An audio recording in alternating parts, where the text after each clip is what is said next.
கிராமத்தில் அதிமுக மடத்துக்குளம் தொகுதி அதிமுக எம்எல்ஏ மகேந்திரன் அவர்களது தோட்டம் உள்ளது. இந்த தோட்டத்தில் திண்டுக்கல் மாவட்டத்தை சேர்ந்த அப்பா 2 மகன்கள் பணியாற்றி வருகின்றனர்.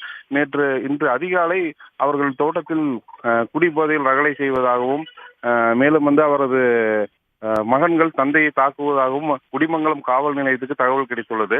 இதனைத் தொடர்ந்து குடிமங்கலம் காவல் நிலையத்தில் உள்ள எஸ்ஐ சண்முக சுந்தரம் மற்றும் ஓட்டுநர் இருவர் சம்பவ இடத்துக்கு சென்றுள்ளனர். ரகளில் ஈடுபட்ட இவர்களை சமாதானம் செய்யும் முயற்சியில் ஈடுபட்ட பொழுது திடீரென எங்களது குடும்ப பிரச்சனையில் தலையிட நீ யார் என கூறி அந்த 2 மகன்களும் எஸ்ஐ அருவாளால் சராமரியாக வெட்டியுள்ளனர். இதில் படுகாயமடைந்த எஸ்ஐ சம்பவ இடத்திலேயே பலியானார். மேலும் அங்கு ஓட்டுநராக சென்ற காவலர் சம்பவ இடத்திலிருந்து தப்பி ஓடி உயிர் பிழைத்துள்ளார். அதன் பின் இந்த கொலையாளிகள் 3வரும் சம்பவ இடத்திலிருந்து தப்பி ஓடி விட்டனர்.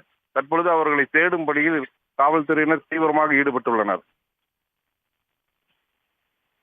கூடுதல் தகவல்களுக்கு நன்றி சதா பர்வேஸ். உடனுக்குடன் செய்திகளை தெரிந்து கொள்ள சன் நியூஸ் பெல் ஐகானை கிளிக் பண்ணுங்க.